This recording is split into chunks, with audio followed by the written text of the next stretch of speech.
Why powerful countries don't fight each other directly. When we look at global conflicts, one pattern becomes very clear. The most powerful countries in the world almost never fight each other directly. Nations with the strongest militaries, the largest economies, and the most advanced weapons systems tend to avoid full-scale war with one another. Instead, conflicts often take place in smaller countries or regions far from their own borders. This creates a strange question that many people begin to notice over time. If these powerful countries have the ability to fight, why don't they do it directly? And what is really stopping them from going to war with each other? Powerful countries are defined not only by their military strength, but also by their economic influence, technological advancement, and global reach. Nations like the United States, China, and Russia have the ability to project power far beyond their borders. They maintain large armies, advanced defense systems, and significant political influence. Because of this, any direct conflict between them would not remain limited, but would quickly escalate into something much larger and far more dangerous. Modern warfare between powerful nations would be extremely costly, not only in terms of money, but also in human lives and infrastructure. Unlike smaller conflicts, a direct war between major powers could disrupt global trade, destroy major cities, and cause long-term economic damage. The cost would not be limited to the countries involved, but would spread across the entire world, affecting markets, supply chains, and everyday life. One of the biggest reasons powerful countries avoid direct conflict is the existence of nuclear weapons. These weapons have the ability to cause massive destruction in a very short amount of time.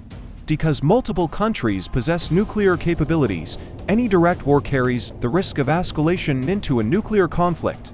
This creates a situation where the potential consequences are so severe that leaders are forced to think carefully before taking action. This situation leads to what is often described as mutual risk, where both sides understand that a direct conflict would result in severe consequences for everyone involved. No country can guarantee victory without suffering significant damage. This creates a balance where both sides are discouraged from initiating direct war, even if tensions are high. In today's world, powerful countries are deeply connected through trade, finance, and global markets. Their economies depend on each other in many ways, making direct conflict even more risky. A war between major powers would disrupt these connections, leading to economic instability not just for them, but for the entire world. Instead of fighting directly, powerful countries often engage in indirect forms of conflict. This can include supporting allies, influencing political situations, or competing in strategic regions. These actions allow them to pursue their interests without risking a full-scale war. Proxy wars occur when powerful countries support different sides in a conflict without directly engaging each other. This allows them to compete for influence while avoiding direct confrontation.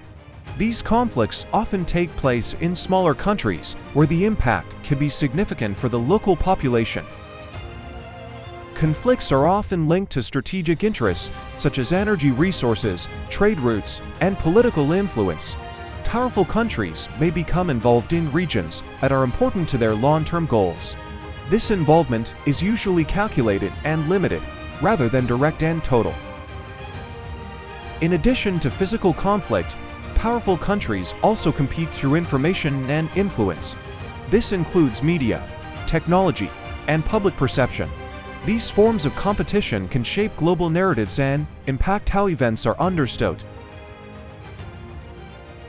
Tensions between powerful countries often remain controlled rather than escalating into direct conflict. This allows them to maintain pressure without crossing the line into full-scale war. While tensions may rise and fall, they rarely reach the point of direct confrontation. Understanding why powerful countries avoid direct conflict helps explain many global events. It shows why conflicts often occur in certain regions and why major powers behave the way they do.